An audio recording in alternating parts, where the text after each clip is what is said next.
DGPയായി റവാഡ ചന്ദ്രശേഖരെ നിയമിച്ചതിനെ വിവാദമാക്കുന്നതിന് പിന്നിൽ ഒരു കൂട്ടം മാധ്യമങ്ങളും അത് ഏറ്റുപിടിക്കുന്ന പ്രതിപക്ഷ നേതാവുമാണെന്ന് CPM സംസ്ഥാന സെക്രട്ടേറിയറ്റ് അംഗം MV ജയരാജൻ. CPM ജില്ലാ സെക്രട്ടേറിയറ്റ് അംഗവും CITU നേതാവുമായിരുന്ന MA അലിയാർ അനുസ്മരണം കരിയിലക്കുളങ്ങരയിൽ ഉദ്ഘാടനം ചെയ്ത് സംസാരിക്കുകയായിരുന്നു അദ്ദേഹം. കേരളത്തിന്റെ അത്ഭുതകരമായ മുന്നേറ്റത്തെ തകർക്കാനാണ് കോൺഗ്രസും BJPയും ശ്രമിക്കുന്നതെന്നും അദ്ദേഹം ആരോപിച്ചു. DGPയായി റവേദ ചന്ദ്രശേഖരനെ നിയമിച്ചതിനെ വിവാദമാക്കുന്നതിന് പിന്നിൽ ഒരു കൂട്ടം മാധ്യമങ്ങളും അത് ഏറ്റുപിടിക്കുന്ന പ്രതിപക്ഷ നേതാവുമാണെന്നും ഇത് ജനങ്ങൾ തിരിച്ചറിയണമെന്നും CPM സംസ്ഥാന സെക്രട്ടേറിയറ്റ് അംഗം MV ജയരാജൻ പറഞ്ഞു. CPM ജില്ലാ സെക്രട്ടേറിയറ്റ് അംഗവും CITU നേതാവുമായിരുന്ന MA അലിയാരുടെ 4ാം ചരമവാർഷിക ദിനാചരണത്തിന്റെ ഭാഗമായി കരിയിലക്കുളങ്ങരയിൽ സംഘടിപ്പിച്ച അനുസ്മരണ സമ്മേളനം ഉദ്ഘാടനം ചെയ്യുകയായിരുന്നു അദ്ദേഹം.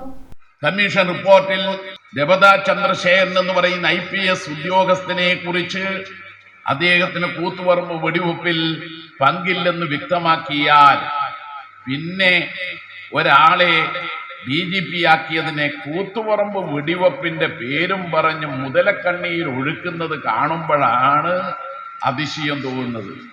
അത് സതുദ്ദേശത്തിലല്ല. അന്ന് പോലീസുകാരുടെ ഹക്കീം ബത്തേരിയുടെ ആദ്യത്തെ അടി കിട്ടുന്നത് എനിക്കാണ്. എന്റെ തലയിൽ അന്ന് 10-12 സ്വിച്ച് ഉണ്ട്. ബോധരഹിതനായി കൂത്തുപറമ്പിൽ വീണു. അന്ന് ഞങ്ങളെയൊക്കെ ഈ ഹക്കീം ബത്തേരി അടക്കമുള്ളവർ മർദ്ദിക്കുന്ന സമയത്ത് നമ്മുടെ ചാനലുകാരന്നില്ല. എന്നാൽ നമ്മുടെ പത്രങ്ങൾക്ക് ജയരാജനെ ക്രൂരമായി തല്ലിയ ഹക്കീം ബത്തേരി ഇനി സർവീസിൽ ഉണ്ടാകാൻ പാടില്ല. മനോരമയിൽ ഞാൻ കണ്ടിട്ടില്ല കേട്ടോ, മാതൃഭൂമിയിൽ ഞാൻ കണ്ടിട്ടില്ല. അപ്പോ കൂത്തുപറമ്പ് വെടിവെപ്പിലൂടെ 5 പേരുടെ ജീവൻ അപഹരിച്ച സഖാക്കൾ രാജീവിനെയും ബാബുവിനെയും ശിവപാലിനെയും റോഷനെയും ഉൾപ്പെടെയുള്ള 5 പേരെ ക്രൂരമായി വെടിവെച്ച് കൊലപ്പെടുത്തിയ സഖാവ് പുഷ്പനെ കൊല്ലാക്കൊല ചെയ്ത ആ സംഭവത്തെ കുറിച്ചുള്ള അതിനിരയായ DYFI പ്രവർത്തകന്മാരെ കുറിച്ചുള്ള ഒരു ഉത്കണ്ഠയല്ല ഇപ്പൊ ചില മാധ്യമങ്ങൾ രംഗത്ത് വരുന്ന. ഇന്ന് രാത്രി ചർച്ചയ്ക്ക് ഇതൊരു വിഷയമായി. കേരളത്തിന്റെ അത്ഭുതകരമായ മുന്നേറ്റത്തെ തകർക്കാനാണ് കോൺഗ്രസും BJPയും ശ്രമിക്കുന്നത്. ഇന്ന് നാട് നേരിടുന്ന വെല്ലുവിളികളെ നേരിടാൻ LDFിനെ കഴിയുമെന്നും ജനങ്ങൾ അത് തിരിച്ചറിഞ്ഞു കഴിഞ്ഞുവെന്നും MV ജയരാജൻ പറഞ്ഞു.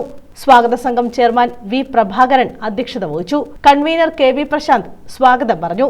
CPM സംസ്ഥാന control commission chairman KH Babujan, ജില്ലാ കമ്മിറ്റി അംഗങ്ങളായ U Prathibha MLA, P Ganakumar, Sheikh P Haris, area secretary B Abinsha, V Aravindakshan, S Naseem, S Azad, S Gopinathan Pillai, V Muraleedharan, R Rajesh, block panchayat president D Ambujakshi, ഗ്രാമപഞ്ചായത്ത് പ്രസിഡന്റ് L ഉഷ എന്നിവർ പങ്കെടുത്തു.